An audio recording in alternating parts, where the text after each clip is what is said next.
Welcome Good. to Monarchist Minute. I'm your host, William Stout, here with Leon J. Krolewski and Konstantin for a very, very rare but very, very exciting Monarchist Minute live stream. How is everyone this evening?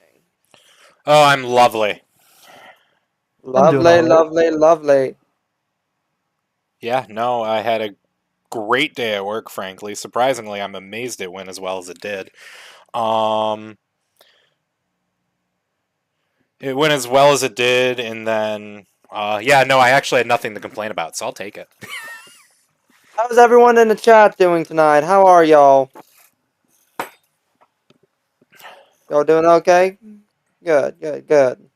We'd love to see you all out here tonight. Thank you for that. Okay, so we got a big docket tonight, don't we? A lot of crap's happening. Unfortunately, we've been too busy to have a proper show since the start of New Year. We've wanted to do this for our past couple weekends, but it's just been too busy. It is Yeah, pure no. volunteer work.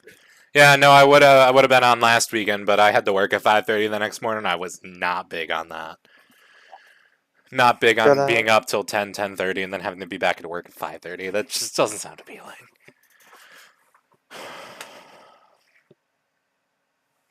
All right, are we ready to go on to the first topic then? I believe so. Yeah, Alrighty. let's get the ball rolling. Will, I will let you take the lead on this one.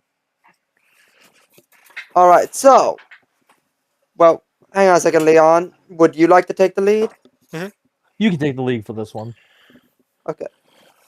So, we are going to start this year's Monarchist Minute extravaganza off with the sublime state of Minnesota. Personally, one of my favorite states in the Union for its beautiful wildlife and natural landscapes. However, it seems to be ran by, at best, absolute morons, at worst, actually malicious and corrupt individuals. Constantine, if you would please. If I would what? Sorry. Help introduce the topic. Oh, yes, of course. Minnesota, where do we begin on this? Should we discuss the childcare fraud or the riots first? Whichever one. I'm leaning towards the childcare fraud because it does show the corruption. Um, I'm not too terribly familiar with this. I did frankly set this up in about an hour. So if either of you two are more knowledgeable on that, you guys can I mean, I can give explain an it. overview on it. Yeah, give an overview and then we'll go from there. So the overview is, I can't remember, perhaps less than 2 weeks ago, there was a giant fraud involving childcare centers in Minnesota, primarily aimed towards the Somalian community there. That was exposed by a YouTuber. I believe his name was Nick Shirley. And what he did, it wasn't just himself. He also had other people with him who had done research on their own, and they had discovered that a lot of like these daycare centers, again ran by Somalians, Somalian kids in Minnesota, were actually basically shells. They were money laundering and they were like scamming the government out of anywhere from I think at the number the gift saying is around 18 billion. I could be a bit wrong with the exact numbers, but that was the last one I heard of, and they've only recovered somewhere about like maybe 100 million at best. Now I don't remember if it was from purely federal funds or state funds or a combination of the two. I believe that it was a combination of the two, but they have discovered that some of these funds had made their way towards the Islamic terrorist group that operates within Somalia, terrorizing the country there. They had I also forget the discovered name of the cell. Does anyone? it's some kind of like the Islamic State of Somalia or something. They all have the same generic name. Right. They had also discovered that a lot of these like shell companies, they weren't like maliciously channeling U.S. government funds to a terrorist group. They were just loafing off the government. They were buying massive SUVs and mansions with these funds, when they were using the old home addresses as the center of the business headquarters, and they were just registering their own kids as clients. And oh, I'm so sorry, I forgot what I was going to say. Oh yes, and the government of Minnesota never verified these like addresses or numbers. They, if there was just no accountability on the part of the bureaucracy. And so a lot of people, unsurprisingly, are pissed off that the taxpayer dollars have gone to such an insult to the American people. If I may I've heard mention, you do got to remember that our taxpayers do end up in the Middle East one way or another. It is known that the CIA has funded terrorist groups in the past. So regardless, it's still an that. insult, but it's not like it's abnormal. Right. But anywho, when it comes to the totals, I've heard anything from 800 million to a few billion. I haven't heard numbers quite as high as what you said, Leon, but I could be wrong. Regardless, it's I a heard ridiculous anywhere, amount. But yeah, I heard anywhere from 9 billion to 18 billion at most. That's but what I've seen that's interesting is, despite the fact that the Democratic Party seems to have a very hard line against Trump and ICE now interfering in Minnesota, they are very much giving Tim Walz the cold shoulder, showing that even they know they can't fix this. There has to be a fall guy. And Tim Walz did effectively say he's resigning after this term, if I remember correctly. I saw it somewhere on YouTube, so don't take me as like a definitive Oh no, source. yeah, But yeah, he's not running in the next election, is what I know. It's just amazing to think this was the guy the Democrats vetted to be Kamala Harris's VP. This is that guy. Honestly, I would be he seems like a good person, but not a good leader, you know? You know what I'm In my saying? opinion, and in this case, I think he was the quote unquote well meaning idiot. I'm a well-meaning idiot. I'll tell you that right now. Like, I'll be completely honest. Like, back to last year, like, well, I guess technically 2 years ago now. Well, It's yeah, 2026. yeah. So technically 2 years ago, give or take. When I first heard about him, I had no like opinions on him because I had never heard about him before. But the past few months, like, his reputation has gone so dramatically down for me. He disgusts me, and I rarely say that. His but it's like, just like, his policies disgust me. It doesn't warrant any of the harassment his family's gotten though. I don't think anyone should ever be harassed personally like that. Even especially over if it's citing especially over itself. politics, dude. This is why common Yeah. people shouldn't have politics, because they will literally gang up on people for no reason. I mean, sure, yeah, evil, bad guy, whatever, but like, he's a dude with a family, dude. It's the sins of the father. I mean, you're damned by association, and I never understood that. You're damned if you do, and you're damned if you don't. It's a tragedy when it comes to that. Yeah, it really is, because I think I read somewhere, again, don't take me as a source, but like, I think he was like getting like, as far as like death threats and stuff, like, especially like, you just got to think about it, like, at the core of this, he's a man with a family, okay? Like listen, Charlie Kirk got shot. He was a man with a family. He shouldn't, like regardless of your political views, most sane people think that we shouldn't be killing people in the streets for, having quote-unquote fascist political views, and we shouldn't be harassing people with families just because their views are the equivalent of putting a fork in a microwave. It's a testament to our times. We truly do live in bizarre times. Tragic times. To our times, but Speaking of, I mean, personally, I'll just, for me, like all of these deaths, I've heard so many across like the country and even in my local area for various reasons. I mean, it truly does sadden me. Like, senseless death is always a tragedy. Yeah, whether it's like, and I obviously, I mean, all of them, but especially like the ones that can be avoided, like malnutrition or a shooting or even a suicide. All of it has like. it saddens me. We are a first world country. Nobody should be dying of malnutrition or dehydration. Nobody should be dying of that. Period. That's one of my firm beliefs. Nobody should be dying. Nobody should be starving to death in this country. Oh, I agree. It's an insult to our prestige that we allow so many. Yeah, no, people and it's even to more die like insulting that these politicians are like, oh no, we can't give out free lunches to children. They're like 5 years old, dude. If they're poor and can't afford food, they should be able to get it somewhere for at least reduced price, if not outright free. Bro, you forget we have to send another $500 billion to the Middle East. We have to, trust me, bro. Trust me, another bro. $20 trillion to Israel. No, like, and here's the thing.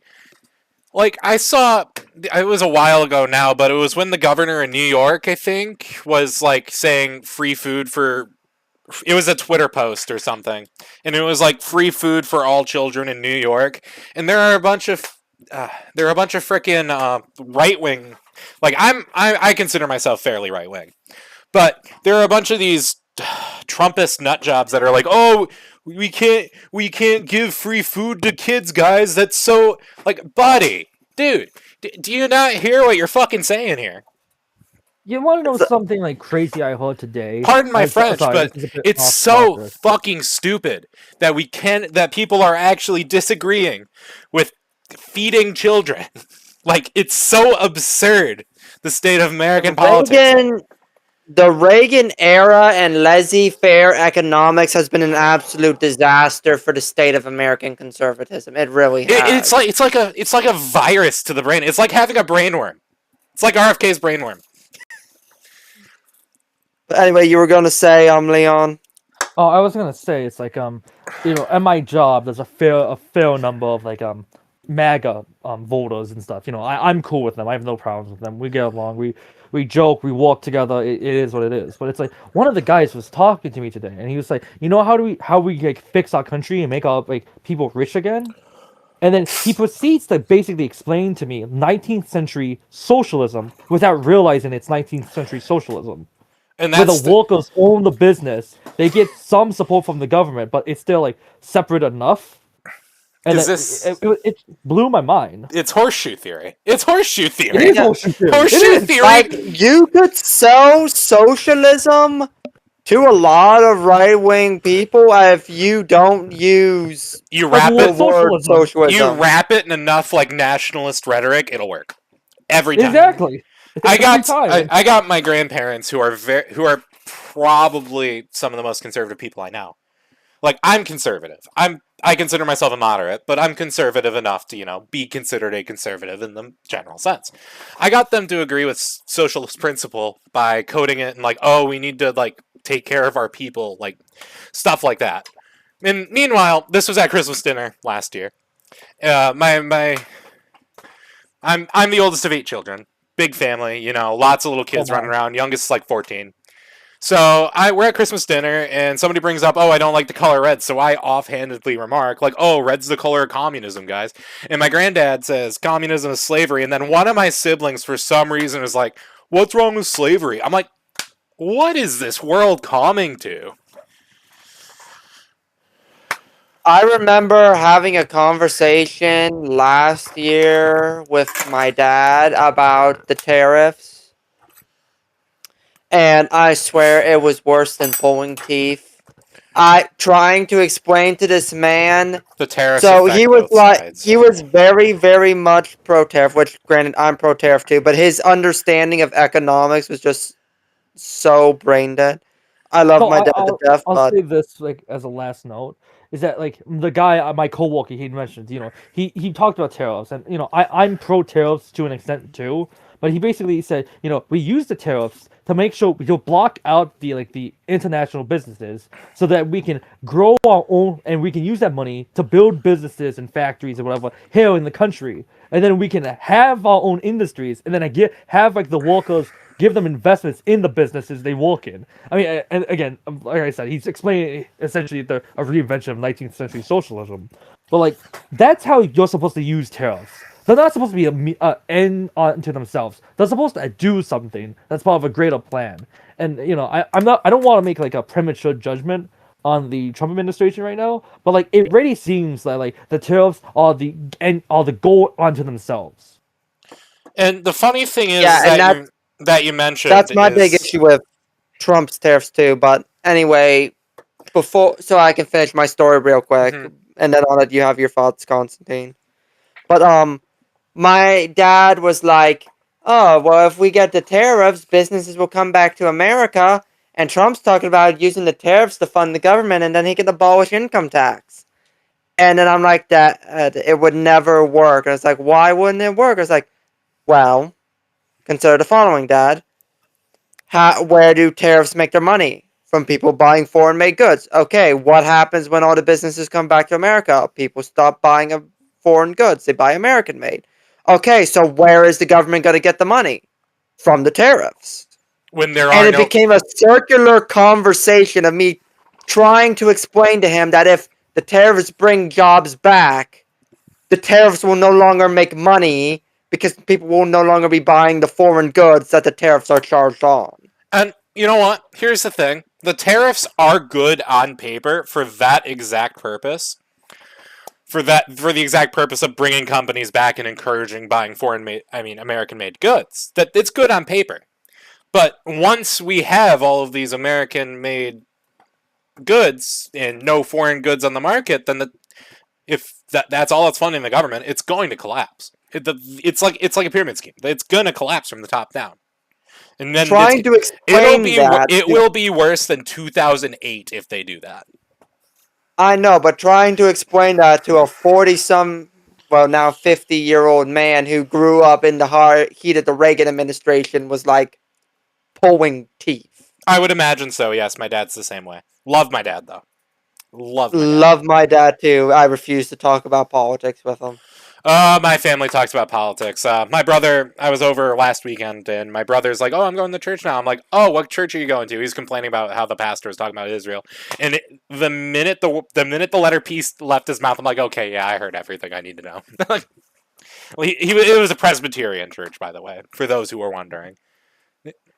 And okay, so I think we've steered a little off topic here. I think we now need to bring up the other big issue out of Minnesota this week. Agreed. Being the shooting of Renee Nicole Good, I think her name was. I should Yes. have put I it don't on the know her slideshow. name. I should have put it on the slideshow, but shame on me. All right. So anyway, so the way I know is my parents were talking about it. Basically, from my understanding, I didn't see the body cam footage. I only did see the video, but it looked like to me that yes, while she was trying to get away, she also did almost hit a dude who pulled a gun on her and shot her. Like, in the way, like, because the way I saw it, the gunshot in this image right here is in the front of the car. It's in front of the car. It's not like he shot her from the side. Like, it's very clear that there was a present danger. Not that I say the death of a woman with 3 kids is good by any means. I'm just saying it Right. can be justified as self-defense here. So, because I've seen the body cam footage, and so I've gotten a better view. Before the leads up of the video, we all know we get to hear some more audio from Renee, the person driving the vehicle, and she and one other were apparently heckling the agents, which is Oh wow. legal, is in their constitutional right, Yes, although free them country. obstructing the road, them being in the middle of the road, is arguably obstruction of law enforcement, but that's neither here nor there. That's for a court to But decide. yeah, but then the officer approached, ordered her out of the car, which legally you are obligated to get out of the car at that point. That's law enforcement. You have to follow the orders of law enforcement and vacate the vehicle. Mm-hmm. Yeah, no, that seems like it would be Now, a given these days. but now I can't defend the officer either because he did stand in front of a car Oh yeah, no, that I'm was being driven. absolutely not defending the officer here. I'm saying from a self-defense But standpoint, it was justified. I'm not saying the officer wasn't an idiot for standing in front of a car, though. like Like, the moron should definitely oh, lose his badge. oh, absolutely, that guy should be fired. Like, especially Yeah. because it was like, yeah, she was obstructing justice, but at the same time, you could have jumped out of the way of the car. It's not like the car was going fast here. I saw the footage. I didn't see the body cam. I did see the footage, though. The car wasn't moving fast. Like, you had more than ample And time to get out of the way. If the car was going 60 miles an hour, different story. But he did not have... Even then, logic says not to stand in front of a vehicle that's being driven. Clearly he didn't learn to look both ways. So, my personal stance is that, and I hate to say this, I don't really care about the story. Controversial opinion. I think this story, everyone's blown this story out of... I think, I agree with you. I also think it's a both sides suck here story. Like, you're either taking the side of someone who basically tried to kamikaze pilot herself into a nice guy, or the guy that shot an innocent woman. Arguably innocent. Like, obstruction justice. I'm not going to defend the cop for being a moron, standing in front of a car and almost getting hit and then shooting a woman. I'm also not going to defend a mother of 3 who intentionally put herself in a situation where she was in conflict with federal agents. Like, the part of that is like, they're feds. They have more power than the average cop. That's kind of the point. And my entire thought process of this is, in any sane part of the world, in any normal context, you hear about someone doing something that might get them arrested and taken away from their kids, you would call them a bad parent. Yeah, you would. But no, God forbid. This is America here. Oh, 50% of the country has to say, oh, she was innocent. 50% of the country, nah, she deserved to die. We can't have a middle ground anymore. What's wrong with this picture? Because of this woman's politics, you have an army of imbeciles defending her. And then you have another army of imbeciles fighting the first one. Oh. It's barely been a week since the story broke, and I'm already done with it. Yeah, no, it's been 6 days. 6 days. It's been 6 days, and we already have national riots. Like, I was talking to my coworker about this. He's a Greek guy. Great guy. Greek guy. Real cool. Think he's from Thessaloniki. Yeah, no, he is, he's probably one of the most insane political people I've ever met. He's cool, though. He's real cool. But yeah, no, he basically said, like, oh, yeah, no, she won a Darwin Award is what he exactly said. If you guys don't know what that means, that's basically natural selection taking its process. And I mean, he was kind of right. Darwin Award is a marvelous thing. Yeah, anyway, Leon, do you have any... Leon, do you have some thoughts? So I have a very different take on this subject than you two. Oh, go ahead. Like I said before, when we were talking about death, I think it's a horrible thing. I am saddened by this woman's death, and I am saddened for those around her who were affected, her kids, her wife, even to an extent the officer, because like he's responsible for taking someone's life. He has that on his conscience, not to mention all the publicity about it. And like I said, I was sad when Charlie Cook was shot. I was sad when that I forget if it was a state senator or representative in Minnesota. I think it was both of them. Her husband were murdered in the bed. It's like all. Yeah, no, it was both of them, but like. I mean, there was also a representative that was shot. I think it was a while ago. But there were 2 in that night, but the other one survived. Yeah. The other official survived. But like, for me, like, you can clearly hear in a couple of the videos, because it was her and her wife. They were like I don't want to say, let's just say, harassing. They were harassing the ICE officers, as a lot of people have been for the past year, because of the whole, I don't have to explain that. We're in the presence. We all know what's going on. But you can clearly hear her wife 2 seconds before the shots are fired to say, "Drive, baby, drive." You go to the video, go to the body cam, for example. Though it isn't, I think it's in another video, but that's not the body cam. But you can hear it. She clearly says to her wife, the woman behind the reel, "Drive, baby, drive." and we've established that the officer was in front of the car. Now, not centrally in the car, like perfectly in the middle, but like in front of the left of the driver's side's front wheel. That can, if you still run over, whether you're going straight or you're turning, you can run over his like legs, his foot, his body, his torso. I mean, I don't have any malice towards either of these two individuals, but you can clearly hear her say to tell her wife to drive forwards through him. Now that doesn't mean that she was trying to kill him, but there was intent to harm. I think the officer at the very least should be what's the word? Reassigned? Yeah. Put him in the Perhaps to mailroom. another state, perhaps to another like maybe to the mailroom. I mean, I'm not exactly sure of how the ICE bureaucracy works, but like at the very least, reassign him, get him out of the way, for his own safety and for the public's, Mhm. because of this like giant like storm now. Again, I'm trying my best to give him the benefit of the doubt, and yeah, I should be giving perhaps more benefit of the doubt to the woman who is dead. But I'm trying to come at this from a very fair and logical place. That seems pretty valid. I just think it's Thank like you. I think it's like watching two dogs tear each other apart, watching this argument being like watching these people make these arguments. It's like watching two dogs tear each other apart for no reason. I mean, I think from the national I'm sorry, not perspective, the national perspective. I don't know what I was trying to say there. I mean, I agree with you. Definitely the right and the left, the Democrats and the Republicans, have turned this into such a greater thing. Especially since this isn't the only person who has died as a result of an interaction with ICE. I know some people are sharing it around, but like this is not the first woman who's died, let alone like the first American citizen. This is just like the one that was captured on camera, and for some reason it was decided this is the one that's going to cause all these like intensification of these protests and counter protests and all this. Mm-hmm.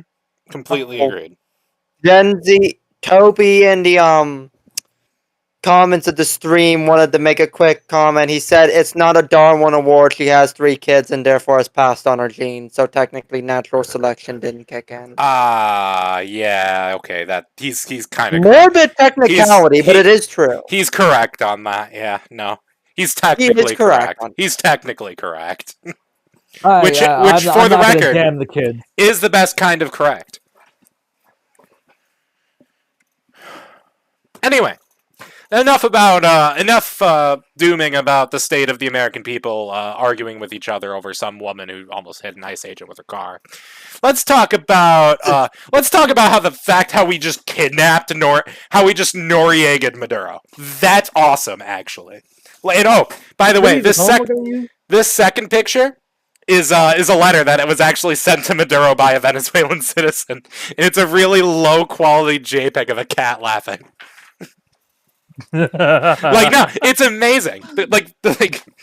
Nah, Come on, get to the next slide. I want to see it. Yeah, no, I already did. Oh, it's very slow. Oh, okay. There's like a little bit of lag between when you flip it and where the video is. Oh, is it on now then? Yeah, it's on now. Okay. Or maybe I'm just behind. I don't No. know. It might just be because the stream is behind, but as far as I know, it's working okay. If you don't know what I mean by Noriega round 2, we've done this before. We did it in Panama back in '89 because of the exact same thing. Manuel Noriega, the dictator at the time, was pushing drugs, and we just kidnapped him. Just cuz. And again, back then, it was still cool. This is cooler. Because it was an epic smash and grab that took 2 hours. It's insane how we just pulled up, kidnapped a dude out of his palace, and then like we just brought him back to New York just cuz. It's awesome. Anyway, who else wants to glaze the Trump administration for once after something awesome they did? Like, it's a rare Trump W.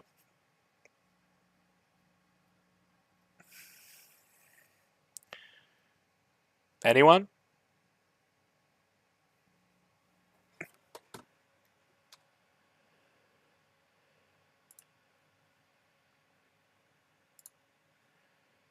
Sorry, did I disconnect there?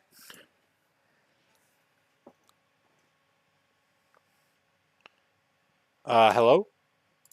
Did I disconnect? I cannot hear anything. Hold on. Of course, there's technical issues. Twister. Okay. Okay. Can you hear me now?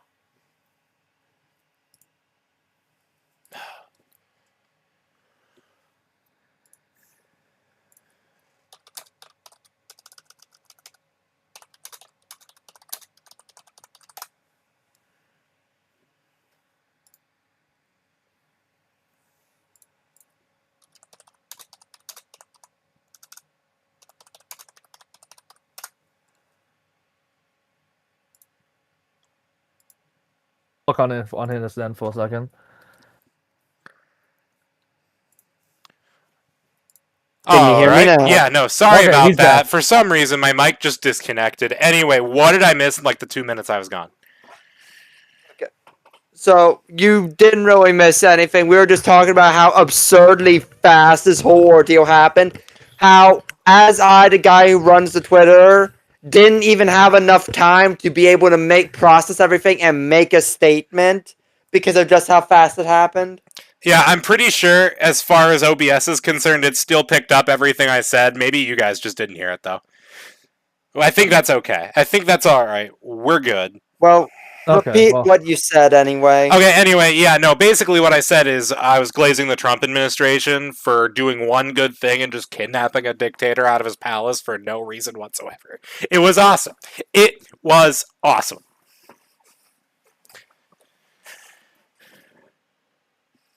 Just pull up. Whoops, sorry. Pulling up, just jet black. We blacked out. We even got Chavez's mausoleum, which was baller, by the way. That was awesome. Imagine being the. Well, hang on a second. I gotta correct that. Apparently, that isn't true though, because apparently the mausoleum doesn't actually exist. Oh. That was might be fake. getting that confused with our news for the next topic. Yeah, Well, no, I'm so sad because I thought we bombed Hugo Chavez's mausoleum on the way out. That's so sad. That would have been awesome. That would have been the last like big Dude, middle that finger to them. would have just been a massive middle finger. That would have been awesome. Okay. well, So let's move on with the aftermath and the effects of this. How do we feel about that? Like the consequences for foreign policy, as it were. I think it definitely changes the mode of American interventionism from not empire building, nation building, and long term occupations to in and out, very fast destabilization operations for major nations. And considering most of our adversaries are more dictatorial, we can do this with great effect because we literally only have to get one or two guys to just make the whole thing tumble down. You take the head off the snake and the snake dies. Right. But what I think the biggest impact is going to be with Venezuela is how this destabilizes the world balance of power once Venezuelan oil starts flooding in the market, because there's another adversary on the other side of the world that's very dependent on oil, and they're having a very bad time right now. Which one, Russia or Tehran? I'm gonna think Either or. Well, wait, Either let's or. let's Either hold on or. Iran for a moment. Do you hold on? No, I actually have something to say here. I think us just smashing grabbing Maduro kind of encouraged the Iranian protesters. Hear me out, because like it showed that we are willing to take military operations to free the people of a given country, whether it be like. This kind of leads into the next topic, which we'll hold off on for another few minutes so we can talk about Venezuela.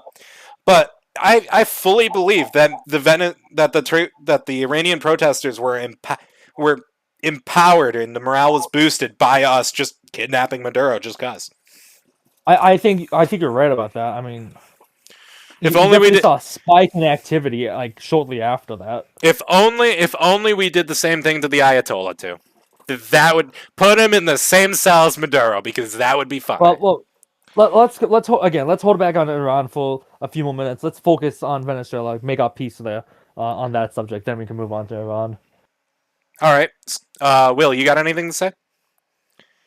Well, to kind of backtrack to the mausoleum thing, controversial opinion, or at least dissenting opinion, I honestly didn't like that. The whole idea of bombing his mausoleum for the simple fact of I am a man of standards, and I think desecrating a corpse, regardless of who corpse it is So you think kind of Lenin and Mao should be respected? Communists aren't the people. body? like if it was a monument, that's one thing. If it was a memorial and his body wasn't there, that's another thing. But because the corpse is present, Yeah, you I know think what? I can kind of I sympathize with do that. see the point you're making. I do see the point you're making.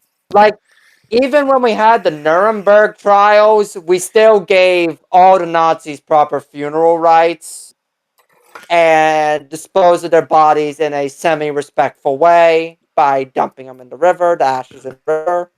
Yeah, I guess so. Which Yeah. is so it's like there's even for horrible people, there's supposed to be an element of decency in how you treat a corpse.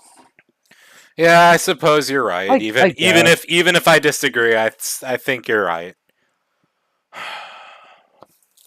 But that's So- just me. I just think Okay. bombing the area his body was at was cool. But yeah, no, I agree with your point. That maybe we shouldn't be desecrating bodies for no reason.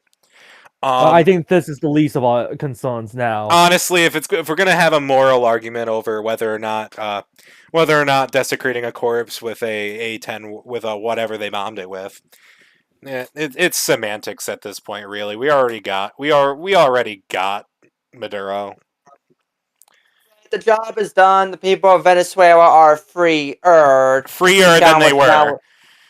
Yeah, it's the beginning of the process. The We old hope government they still are. needs phased out. Like, here's the thing though, because like this wasn't like a tribal warlord state like Colombia.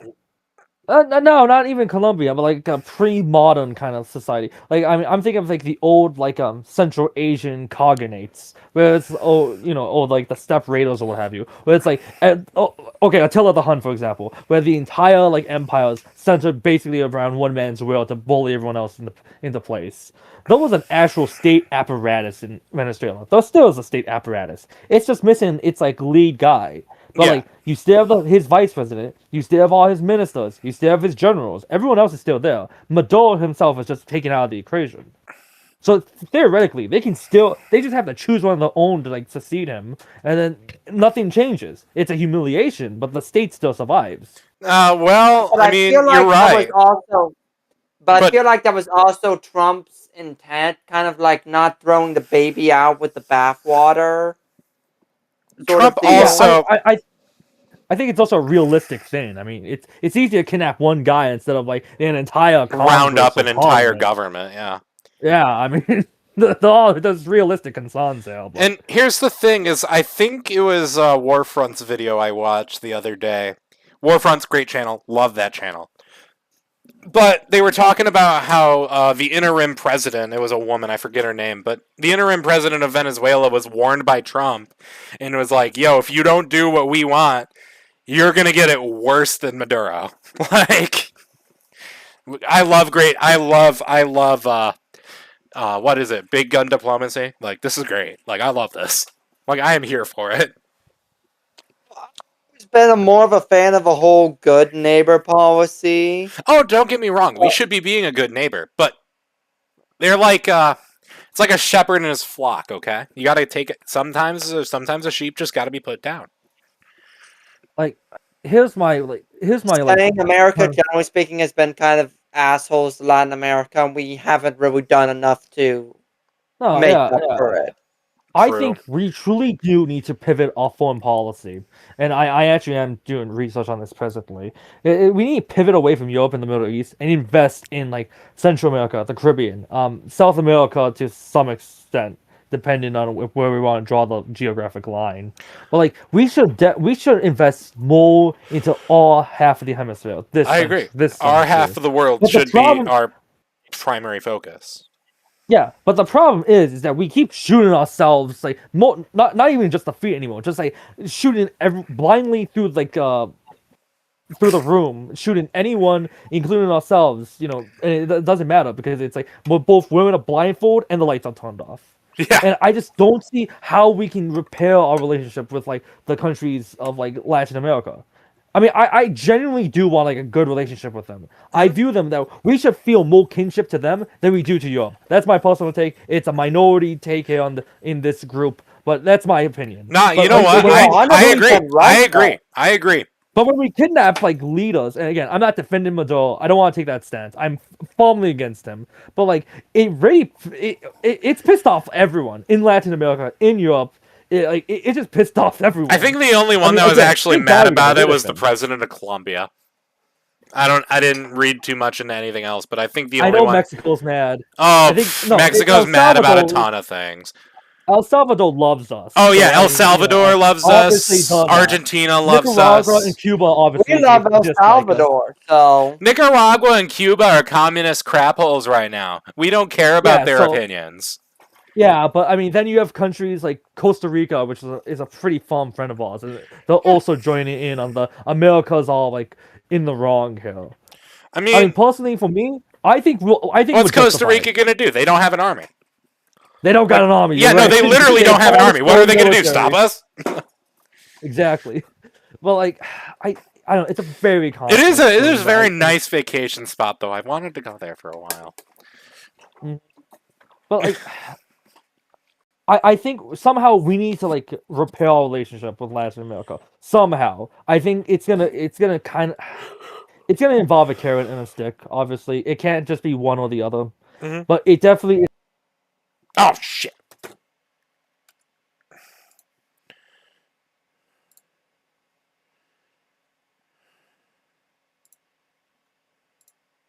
is friends, and we've lost Constantine again. Oh jeez.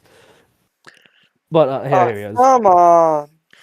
Yeah, sorry. I meant to check. I was trying to check this stream chat on my phone and did it again. Anyway, I missed like 10 seconds. Pressing button. I missed like what was 10 that rule? I missed like 10 seconds. Yeah, you didn't miss anything. I was just going on again about like my repeating myself. I mean, all that out to it, which again, I think a great job we got rid of him. Mado's a piece of shit. So excuse my French, and that I don't believe in international law to begin with. Again, I know like a lot of people are not gonna like that, but I don't believe in it because it's an invention. It's a liberal invention and it's an American invention that was imposed on the world after the Second World War. With the notion of international law is that people forgot that it actually requires power and force, like hard power to enforce it. Yeah, yeah. Like the original international law of the Victorian era was enforced by the British Royal Navy. Yeah, the British Royal Navy and the Consort of Europe. International law happened because the European empires decided this was what any decent civilization would do. Yeah, And but they that was meant- only limited to themselves. We have to remember that. That was limited to Europe itself because all the royal families were intermarried with each other. When it came to like European interactions with like Africa and Asia, they didn't give a crap about that. They were kidnapping tribal kings and like taking over whole cities and stuff and holding them hostage. They didn't care about any of that. Like, yeah, no, what are they going to do? Stop the Europeans? Exactly. What are you going to do? Stop me? Like, Exactly. I'm not saying we should like kill or kidnap or whatever just because, but like there needs to be like a reality check. It is a more civilized age. We shouldn't just be executing random tribal whatever the hells or random like random minor government employees in Latin American countries. That's just something we're above that. Yeah, We are yeah, above but that like as a world. Like we shouldn't be just kidnapping wonton random whatever, right? But like at the same time, you do have to you do have to like kind of show your force. yeah, yeah. I think my final note on this top on when it comes to Venezuela is that I'm curious and somewhat concerned about the long term goal planning. Let me say planning of the Trump administration when it came to this, because it would make sense if we kidnapped Maduro, we captured him. Like I guess two examples that come to my mind is like when Edward the Third of England captured John the Second of France in battle, and then like brought him back to England, and also defeated and kidnapped the King of Scotland in battle, and forced those two to make a peace treaty. And then you also had the Seljuk Turks at the Battle of Manzikert. They captured Roman Emperor Romanos the Fourth, and again they forced him into making a peace treaty. Like that makes sense. You've captured the head of the enemy, and then you forced him to submit. You forced him into a peace deal. That's not what we've done with Maduro. We've captured him, and now we're gonna bring him through our court system as not as a captured enemy, but as a criminal like any other criminal here in the U.S. Which is exactly what we did to Manuel Noriega. But like that to force him, to capture him and force him to make a peace treaty as still as a head of state would have been the expedient decision. Alternatively, if we were gonna take him out and to overthrow his government, whether it is to free the Venezuelan people or to take over the oil industry there, whichever the two goals it is, there needs to be that long-term investment. There needs to be an actual investment, and we've not done that. We're not sending in ground forces because Iraq and Afghanistan completely just like have traumatized us so much that we don't want to send our military into any new places because we know it's going to ultimately be a temporary thing and it's going to end in failure. So it's like, what's the goal here? The only way I can see like the oil plan working again, I mean, assuming if we've done it literally just to steal the oil for ourselves, we need to take over Venezuela wholesale. And in my opinion, I again, no ill will towards any of the Venezuelan people. But if they want to do their own thing, fine. If they want to become Americans, I will embrace them as fellow Americans, as I do you gentlemen here on the panel. Mm-hmm. But there needs to be a long-term investment. And the oil, having Exxon and what are the other oil companies? Sunoco? Is that that's a gas station chain. I'm not sure if they're an oil company. My bad. I don't remember every oil. It's okay. Nobody expects you to remember every oil company. My point is that these companies will not move into Venezuela unless there's a permanent U.S. military presence. Like because at any moment a new leader of Venezuela could rise up, a populist socialist dictator, and just nationalize all the oil companies again. And there goes like millions or billions of dollars of investment by these companies. It just gone overnight. Yeah, so it is a very volatile U.S. military then. And the only way I can see being able to justify to the American people that okay, we're gonna the military is gonna stay here to both the American people and the Venezuelan people is to say, well, Venezuela is us now. We are one and the same. That's the only way I can see it being justified. Uh-huh. And that's my piece. That's my final note on that conversation, personally. I think the biggest thing that this is going to do in the long run is it's going to break down oil and gas costs around the world, and that's very, very good for the U.S. because it hurts America's two biggest rivals currently, that being Iran and Russia. And I think we're already beginning to see the effects of that in Iran. Alrighty, speaking of Iran, let's get to the meat and potatoes of the podcast if it went the wrong way. Alrighty, the lion is roaring in Iran tonight. as it has been for the last couple of weeks now. As you can see by the picture, I only put one picture in here, but it's because this picture is iconic, okay? Like, look at this. The vibes are immaculate. Everything's on fire, and they're waving the flag. They're waving the flag of the non-Islamic Republic of Iran. It's a beautiful picture. I saw it's a great picture. Like, it's for being under an internet blackout, like, pictures like this going this crazy hard should not be coming out of Iran, okay? Like, we should not be getting, like, this aura farmer right here. Like, it's awesome, okay? I'm loving it. I'm loving this. Like, because there's nothing better than seeing a people fight against their oppressive government. Alright, but it's not over yet. They've been calling for aid, and surprisingly, Trump has been very, very hesitant to answer. And there's an interesting reason why. I'm not surprised. Sorry, He did say help was on its way as of today, though. But I'll believe it when I see it. Yeah. Iran, the mullahs and Ayatollah has two very unlikely allies. They're rivals. Saudi Arabia and Qatar. Yeah, okay. Saudi Arabia. I'll hear you out.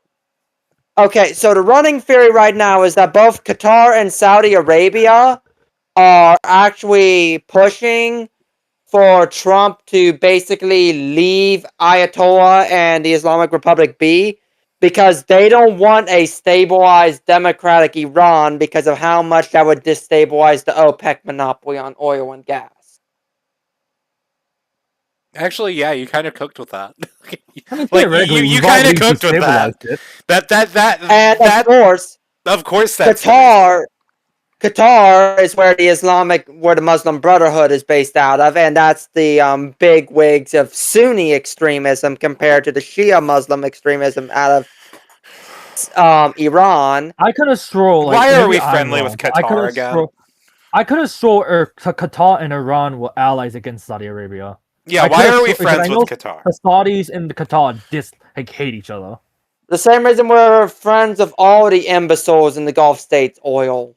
Well, I can understand us being friends with the UAE, because, you know, oil, and Dubai being such a popular tourist spot.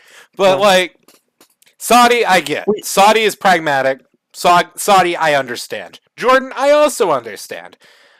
But, like, But not Qatar? Qatar. Really?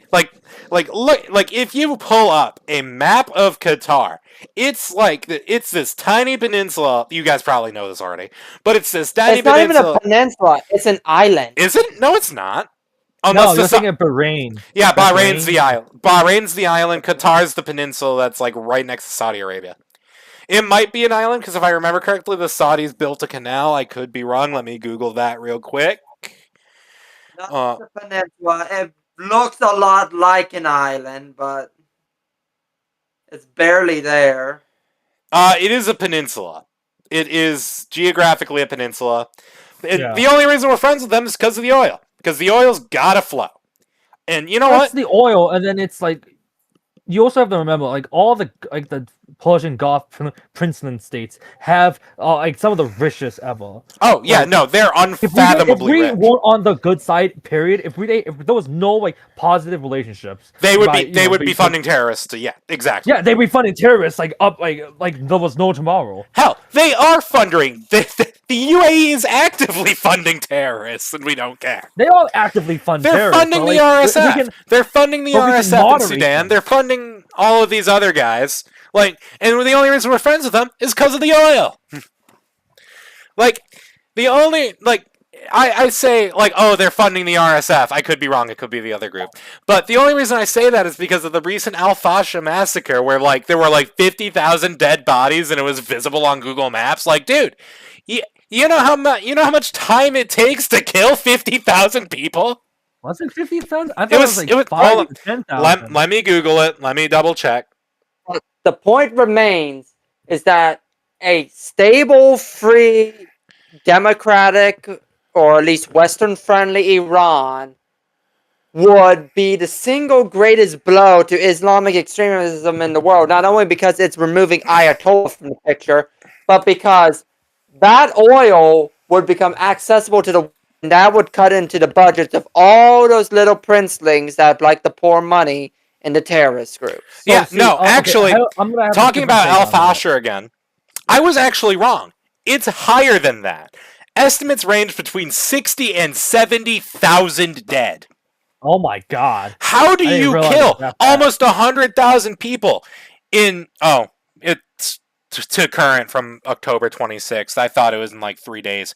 But like, still, 50,000 people, like 70,000 people in 3 months is like absurd. Like, okay, you only see that in like you only see that in like Ukraine and Russia. Okay, like that is an absurd amount of people to just straight up kill that aren't fighting. Like, I was actually gonna say something close to like maybe the Holocaust is maybe like too basic or too extreme of an example, but like at least with like Ukraine and Russia, those are two like full industrial militaries like slogging it out. yeah, I mean, Sudan it is like just Sudan is a they do third not world have the country. Like, they don't potential. have this. All of their guns are exported from, all of these Middle Eastern The rest of countries the that are world, taking yeah. that are taking bets on whichever side's going to win.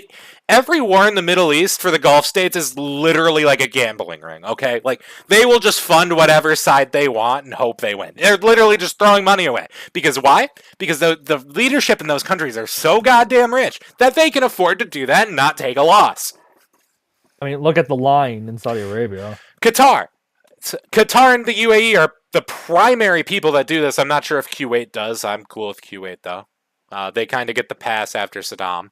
But still, you got these wealthy oil sheiks that are just throwing money away to gamble on whichever African country is going to pull themselves apart. Like, isn't that not, like, insane to think about? And that is why we should go into Iran. Because fuck those oil sheiks. Is this the first time we've used the F word on this live stream? I've already used it once. Sorry, okay. I feel like there needs to be like a limit, like maybe like one. I already used it once, and I'm only. That's a behind the scenes. I'm only using it to get the point across here. Okay. Like, okay. So those guys should not be able to spend millions and millions of US dollars to just throw guns. Billions potentially, just to throw guns at whatever African side wants to shoot the other African guy. Like, this is this is insane. I think we all agree. Well, I'm sorry. I want to get back to the original conversation. I mean, I'll let you finish. I was talking about it progressed because we should be bombing. We should help these protesters because those oil sheiks fundamentally don't care about us. They do not care. They will throw guns at whatever side they want. If that side happens to be anti-American, they'll throw guns at it. RSF's anti-American, they'll throw guns at it. So I'll bring this back to Will's original point from a few minutes ago about I'm so sorry, I forgot what you said. The angle you were trying to pull. I completely forgot about it. But my counter to it is that the reasons why the Gulf princelands, again, I refer to Kuwait, the UAE, the Saudis. We know what you mean. Why they don't want us to be involved with Iran directly. The direct interest, not all direct interest, mind you, is that they don't want us to have an actual like proper ally in the form of Iran. Because if Iran can be stabilized, if it can be aligned to the West in a strong actual way, not just like pure like military alliances, but like a pure cultural thing, like liberalism, democracy, feminism, whatever you want to say, is that we'll take all of our investments in them and move them to Iran because Iran's an actual bulwark we can rely on. And not only that because Iran along with Iraq is like the only true like Shiite Islam states, well then we'll support the Shias more because over the Sunnis, because then we have almost all of them together, and then they'll be more aligned with us. I mean, again, Iraq's a completely different story, but like if Iran was able to be aligned, pulled away from Russia and China, and aligned with the rest, both like diplomatically and like culturally, then we can give the finger to all of the Gulf princelands. And they don't want to do that because then they'll be exposed. I'm not saying this is just a theory I thought of in the past 10 minutes of us talking about this, but I think there's some meat there. And here's the thing. I agree with you. That seems completely reasonable for the Gulf states to do, because the minute U.S. investment flows out, what are they going to do? Like, what are they going to do for the defense? The entirety of Gulf Shield was against Saddam and Iran. There's no need for those Gulf states to be allied anymore if we have a stable Western allied Iran. There's no need for it. Exactly. There's no need for it. Not- And this is exact. Oh, whoops. Up. Well, whoops. Okay, there we go. Anyway, there's no need. Like, we do not need to be in the Middle East after because Iran has been the majority of the problem in the Middle East is they've been funding all these terrorist groups, your Hamas, your Hezbollah, all of these Shia terrorist groups that are like blowing up random crap on the Euphrates or whatever. I don't know. I don't pay attention to that. But like, they've been funding the majority of these terrorist groups, right? Iran goes possibly democratic, makes a republic, or even restores the Shah, like all three of us want, and many of you in the audience probably also want. All of us. Yeah, no. Oh, you never know who's Apparently, watching. so does the majority of the Iranian people. If the videos of the protests are to believe. Yeah, if the videos of the protests are to believe, then yes, I agree with you. But having the Shah back means that all of these Gulf states don't need American protection anymore. They don't need to protect themselves. Because, like, there's no threat in the Middle East for them to protect themselves from. At all. None. Because the minute the Iranian Ayatollah is sent back to hell where he belongs, he's like, who is going to be funding these terrorist groups then? No, yeah, it will exactly. probably go to the Gulf states. The Persian Phantom Menace, it just disappears, and therefore everything justifying it and everything being justified because of the Persian Phantom Menace goes away. Yeah, no Ayatollah, no menace, no problems in the Middle East. Besides maybe Arabs bombing Israelis and Israelis bombing Arabs, but that's a completely different issue. That is an issue that's actually kind of tied to this because Iran funds Hezbollah and Hamas. Wow. Getting rid of the Ayatollah could help with peace in the Middle East. Who knew? Even more reason for Trump to get him. Go in there, stop talking, and just do Stop it. talking. For once, Stop talking. Bring an A-10 Warthog to Tehran and start blowing up every IRGC building in the city. It's not hard. I mean, we know we can do it. Yeah, Trump. We did it with Maduro. We did it with Maduro last week. We snatched and grabbed him from his palace in Caracas and brought him back to New York in 3 hours. We could do that with Ayatollah Khomeini. It's not hard. My guy, please, for once in your life, be the impulsive person that everyone claims you are and just go for it. And here's the thing. I've told my friends. Some of my friends are very liberal, and I told him, I says, yo, if they send Ayatollah Khomeini back to hell, yeah, no, Trump's top 5 president immediately. Like, yeah, he could be. I don't like him. I don't like the man. But if he kills the Ayatollah, if he kills or captures the Ayatollah, GOAT status immediately. Just a real quick correction. It's the Ayatollah. I said Khomeini. I said Khomeini. If I said Khomeini, it was a mistake. If it sounded like I said Khomeini, it was a mistake. I did mean Khomeini. It's a religion. Khomeini's been dead since 1990, long before I was born. 89. Whatever, close enough. He's been dead longer than the Soviet Union. Okay, hang on a second. So the current Ayatollah is the former one's son, so I think they have the same surname. No, he's not. It's a completely different dude. Completely different dude. I thought it was his son. No. It's not the son. It's not a hereditary system. No, it's not. I think he was a friend of. Yeah, I want to say he was a friend. Hold on, let me look into that real quick. He was like I've been using this comparison a lot lately. He was the Malenkov to Khomeini's Stalin. Oh. But he was very much a compromise candidate to secede. But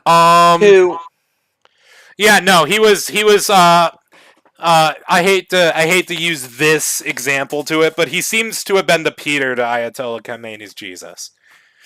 I hate to use that example, but from everything I can find, that does seem to be the case. I thought it was his kid. No, they were very close. They were very close. Khomeini was Khomeini's disciple and like key confidant. Very very close friends. So just very coincidentally close last names that Yes. sound Yeah, similar. no, Yes, very much it's like having Hitler having a sidekick named Himmler here. Like they have similar Well, he sounding did. names. I completely forgot about that. Yeah, no, he literally did. He literally did. It's one of those things. History doesn't repeat, but it does rhyme. He's the Wario. Yeah, no, Khomeini is the I Wario. literally said Luigi and Waluigi a few minutes ago. Yeah, no, Khomeini is I didn't hear it. is the Waluigi to Khomeini's Luigi, basically. Anyway, Oh Lord. I'm gonna move to the next slide because it's basically more of the same. We're gonna be talking about American intervention, the good, the bad, the very, very ugly, because we know if we get involved, all hell will break loose. But can we talk about for a moment how we could be seeing a restoration within the next few weeks, an actual monarchist restoration? And it would be the first one of the 21st century, which would be huge for us. It would be a massive. It would be the first one. It would be a massive It would be a massive W, as the kids say. Yes, it would. It would be, and I'm really looking forward to it. I really hope the Shah gets to come home and be the leader his people want him to be. I don't get me wrong. I completely agree with you, but at the end of the day, it's the Iranian people's decision. Once once Khomeini's gone, they have one of two options. They can either make a republic, which not ideal, but if it's Western aligned, that's good. That's good. Perfectly fine. And the really cool part is the Shah himself wants to respect their decision. He wants to put it to a referendum. Exactly, and that's a good thing. That is a great thing. That is a respectable monarch doing what their people want. Because at the end of the day, the monarch is the greatest servant of the people. Right. And hosting a referendum is a great sign of goodwill that may even in fact boost the odds of him being shot. Because if you think about it, like his ability to just say, "Hey, if you guys don't want me here, if you guys don't want me in power, I won't be in power," regardless of the Americans, right? Like that is a sign of it's a certain humility to it. I can see that, like, to an extent. I respect it to an extent, but like, I really don't like. Listen, I get there's a pragmatism to it. I get it, and especially with you can't just replace one autocrat with another. I don't like the publics. Yeah, I don't like it either. I'm opposed to just replacing a republic to a republic like that. I'll accept it begrudgingly. If it's like rest an alliance, if it's aligned to the U.S. or at least anti like Russia and China at the very least. I'll accept it for the moment, but like it just really undercuts his own legitimacy, in my opinion, for him to say, I'm not actually, the rightful, legitimate leader of the Iranian nation. I'll let you guys vote, and it's not a horrible thing, but it's like he's undercutting his own legitimacy, in my opinion. And if they choose, we rather not have you as our emperor, then I'll say it, I'll completely disavow him. Because it's his choice to like say, okay, well, he's given up his legitimacy at that point. I can see your perspective. I can see your perspective. I am just of the opinion that it is a very humble thing for him to do, is to put any potential of power on the line for the needs of his people. And that's something we can respect. Leon, since you're the geopolitics guy, allow me to put this in a way you might be able to respect from geopolitical perspective. If he lets the referendum happen and he wins the referendum, no one will be able to say he's a Western plant like they did his father. Yeah, exactly. Exactly. And if he loses, well, then he's still not a Western plant. He let the referendum happen. So I can see your guys' argument. He would still have the respect of the Iranian people at the end of the day, regardless of what happens. I'm not saying like I don't understand your logic or that your logic is sound. I get that. I'm saying I fundamentally disagree with the legitimacy of it. But I'll also like can counter your argument with here. It's like okay, so he lets the referendum happen, and he wins. You're fundamentally assuming that it is a free and fair election, and that everyone involved has complete faith that it is a free and fair election. That there That's a isn't going to be good this point. massive contingency that thinks, "Well, he rigged the election. He's still a puppet of America and Israel. He's still like, your fundamental, your assumption there is a massive assumption." That's actually a good point. Because the Iranian people aren't, in the modern sense, the Iranian people aren't accustomed to a free and fair election. Thus, if we hold a truly free and fair election, how much of the Iranian people are actually going to believe it's free and fair? It's a good Exactly. point. It's a good point.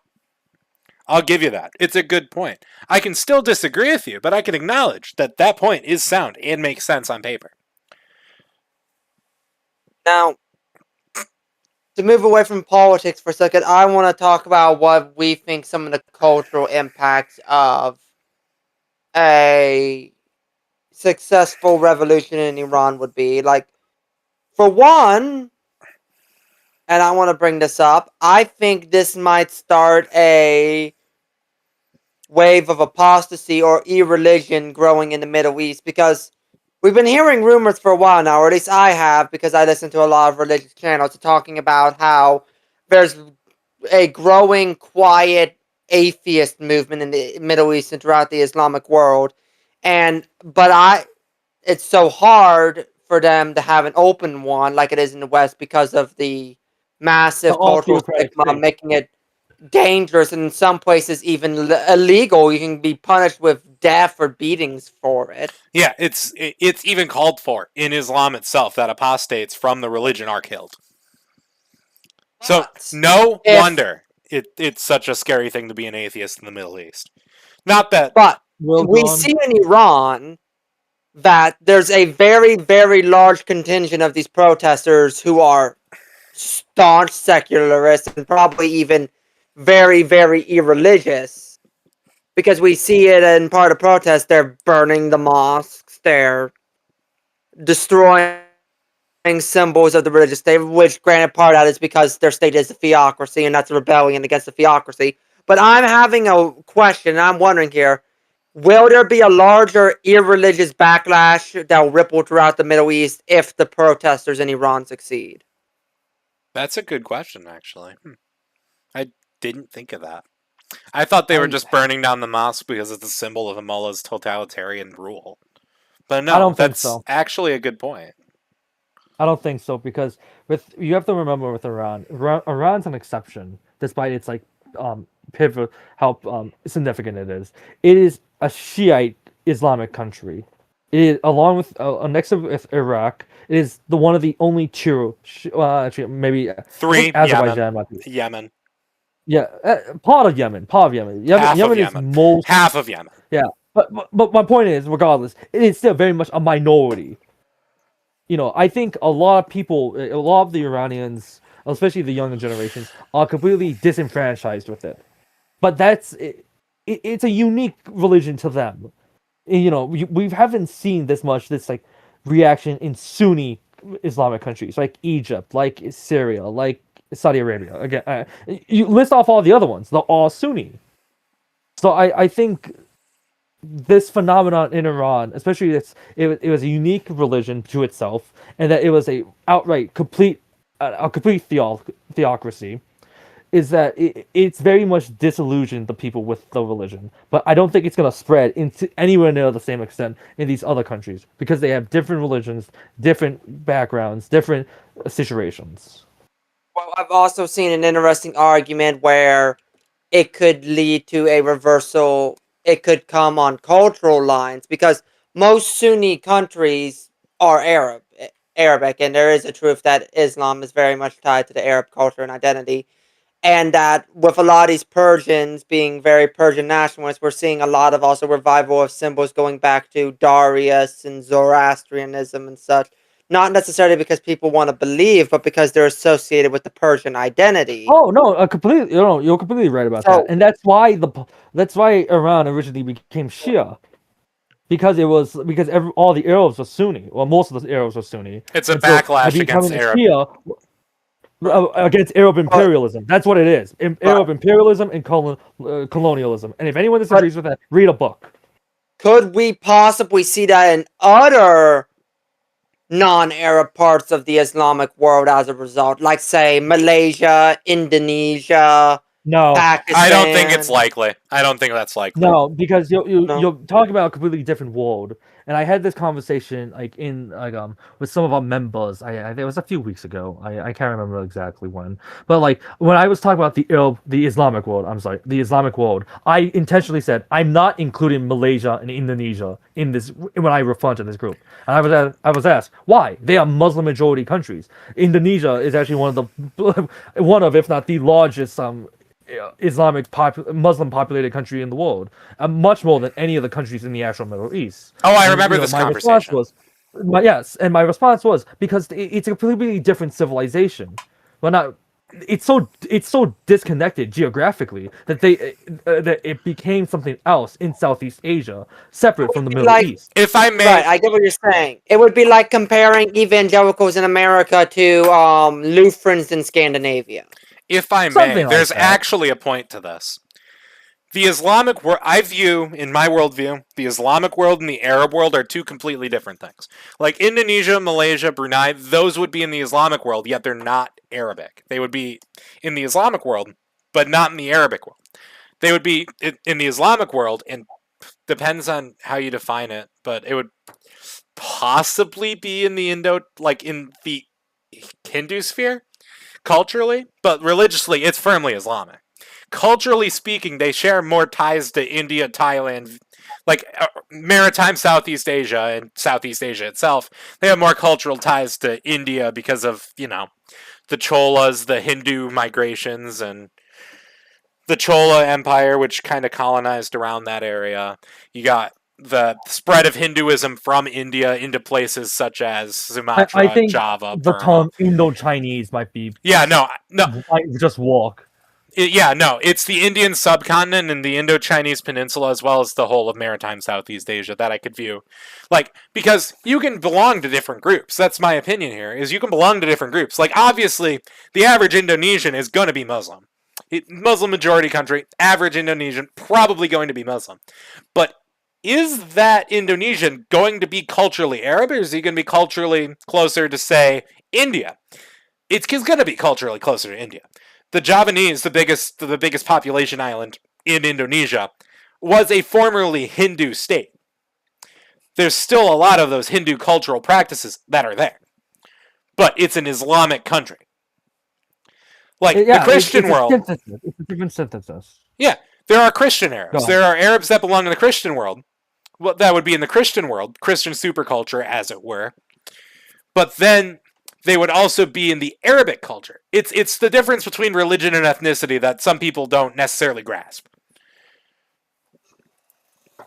And I don't mean to bring up ethnicity as in I'm being racist. I mean it as a matter of fact. Because these people have different cultures than us.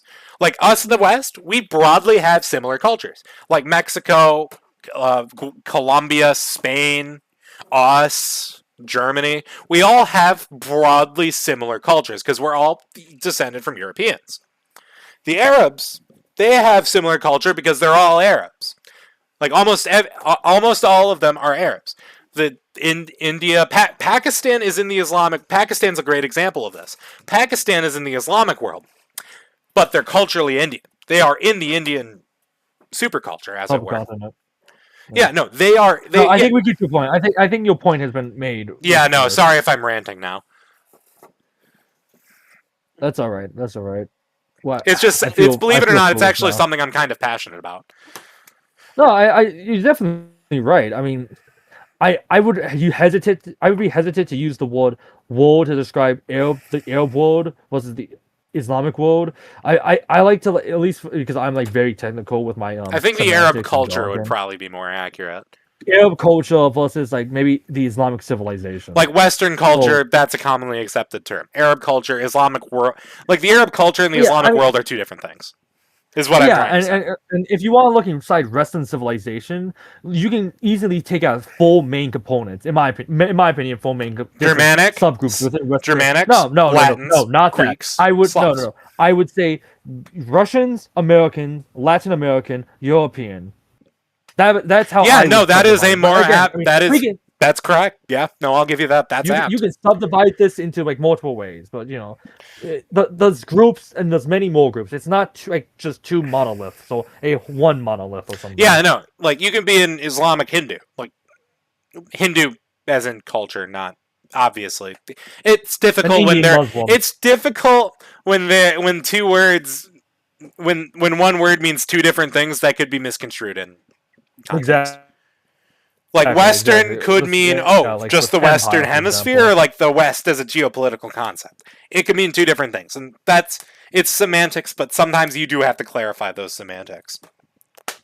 Okay, so let's move on from this semantical conversation. Now, do we want to talk about American intervention in Iran? Because as we all know, I think we should finish with that. As we all know, Trump today, I believe it was either today or yesterday, canceled talks with the Iranian leadership and made a message to the Iranian people that help is on its way. I'm skeptical. I'll believe it when I see it. But given that Trump as a person is a man who wants to get things done ASAP, I would firmly believe that we are going to have military action in Iran within 48 to 72 hours. Is that... Now, to what scale do we think we're going to get that? I think we are going to bomb the hell out of the IRGC. God, I hope so. God, I hope we light them up with the equivalent of every firework we launched on the 4th of July. Light them some bitches sky high. To quote something I once said to one of my coworkers who used to be a veteran, who was a veteran, well, is a veteran, but served in the Middle East, I really hope they turn the sandcastle into a glass factory. Hell yeah. I want to see the IRGC be lit up courtesy of the red, white, and blue, baby. America sends her regards. I'm normally not big on intervention, but this is like the one thing I will be big on. I want Donald Trump to murk the Ayatollah with a Tomahawk missile, the same way we got Soleimani. We launched a blender at Soleimani. Because the way the missile worked is it had blades that come out. It wasn't explosive. It was effectively a blender. We launched a blender at a guy and murked him. It's awesome. And then, the greatest part is, we launched a blender at this guy, and then immediately after he died, we put up the stars and bars on Twitter. It's awesome. Anyway, I do think while intervention should be strong and overwhelming, we need to be careful about who we target. This is just me, but I don't think anyone in the regular Iranian military needs to be targeted, because if we target them, we're going to lump them in with the regime, and we don't want to do that because we want the regular Iranian army to defect to the protest. I think from what I've noticed is that it's not the Iranian army that's firing on the protesters. It is purely the IRGC. Right. From what I know, I'm just saying we want to keep it that way by not targeting them. I'm sure our lads in the CIA have already come up with a distinction between IRGC sites and military sites. Because if there is anybody that could do that, it would be the CIA. Dude, just imagine the round table of CIA and Mossad agents currently cooking. Oh, yeah, they're cooking. No, you also got to take into account the Israeli General Staff and our Joint Chiefs in our General Staff. Oh. They're cooking something fierce, and we know it. They've been waiting for decades to do this, and they're going to make it work. And you know what? I'm normally not a big fan of Israel. I'll say it. I'm not a big fan of Israel. You know me. I'm very isolationist. But if Israel helps us bomb the hell out of Iran, hell, I'll give them a pass on this one. That's awesome. Okay. I think we should let Leon talk. Yes. No, because he was trying to get some words out. I'm sorry, Leon. Right. I'm not gonna discipline you guys for your excitement about this potentially great event. Probably, I would say second to the pandemic, the most important event of the 2020s. But where was I gonna start with this? I'm skeptical of. Sorry, I'm actually stroking out. Oh shit! What was I gonna say? I I made this comparison before. To and I've at my university, I've had a couple of like Iranian exiles as professors, and I asked and I told them before, one of them before, like for the Iranian Revolutionary Guard Corps. I basically said it's the Iranian version of the SS. I mean, of the Schutzstaffel, because it is solely loyal to the priest at the Islamic jurists and scholars And that's at the how. top of the regime, Yeah, that's not how. the country or the state, or the broader state. So That's how. yeah, no, I agree. There's definitely a sound logic in targeting them exclusively, and then given like at least the regular Iranian military kind of like a I don't want to say olive branch, but definitely allowing them to think twice with breathing space. I was describing it to my coworker. I was actually talking about this because I was talking about the show because my boss asked me if I could stay late tonight. I was like, "Yeah, no, not happening. I got a show to run." But I was talking to my coworker about this because I was talking about how I'm ready for Trump to bomb Iran, which sounds crazy on paper until you realize. Like I explained the IRGC to him, kind of like the NKVD. Not the Yeah, the KGB, but it's NKVD. Yeah. effectively the NKVD. They're just a bunch of thugs who are loyal to the dictator at the end of the day. Because everybody knows that the NKVD didn't serve the Soviet Union; they served Stalin. It's equivalent. Yeah, no, I would have said the SS, but of course I'm at work. I can't just immediately go into Hitler talk at work. So yeah, no, I brought up something slightly more politically correct to compare it to.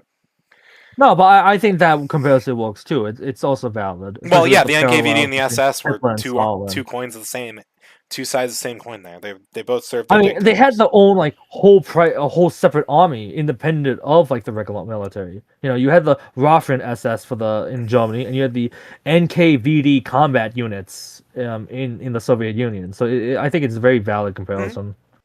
I And was that's also my final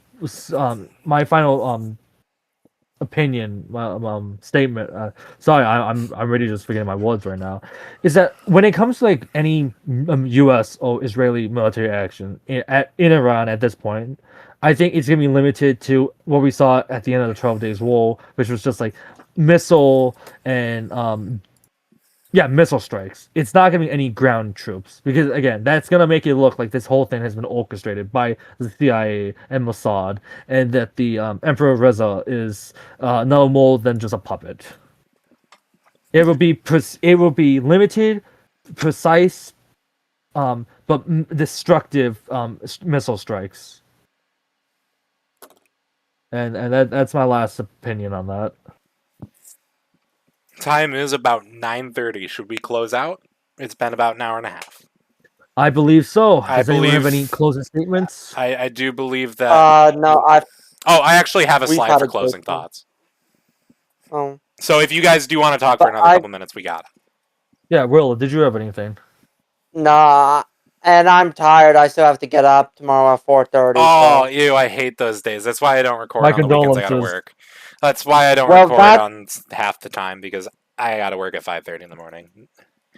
that's my normal time to get up in the morning. So, Yeah, no, I normally get up about 4:30 anyway. It's just on the days off I sleep in, mm, which is why I'm able to I stay work. up later tonight than I normally would otherwise. But Right, yeah, I work any other 5:30 to 2. any like I think my final closing thought is that the overthrow of the Ayatollah is the only acceptable use of my tax dollars in the Middle East. Hallelujah. At this point, yes. Send them tomahawks courtesy of the red, white, and blue. Okay, let's run the outro then. All right. Please join me in prayer in the name of the Father, Son, and the Holy Spirit. Our Father, who art in heaven, hallowed be thy name. Thy kingdom come, thy will be done, on earth as it is in heaven. Give us this day our daily bread, and forgive us of our trespasses, as we forgive those who trespass against us, and lead us not into temptation, but deliver us from evil. Amen. Heavenly Father, we pray for the people of Iran. We pray that you liberate them. And the We people of pray Venezuela. for the people of Venezuela as well, and that you liberate them. Help liberate all people who are victims of tyranny and oppression, Lord. And may your justice be done to the tyrants. In Jesus' name we pray. Amen. Amen. Thank you all for joining us this week on Monarchist Minute. We hope to see you again next time. We hopefully will be doing live streams as our regular episodes for the foreseeable future. We'll have to wait and see. But until next time, like, comment, and subscribe. If you're listening to this on any of our streaming services like Spotify, iHeartRadio stuff, Pandora, you know the deal. Hit whatever buttons of notification. Follow us on social media. Send us an email or a DM if you want to join the cause or join us on Discord. Until next time, may God bless you and may God bless the United States of America. Thank you and good night.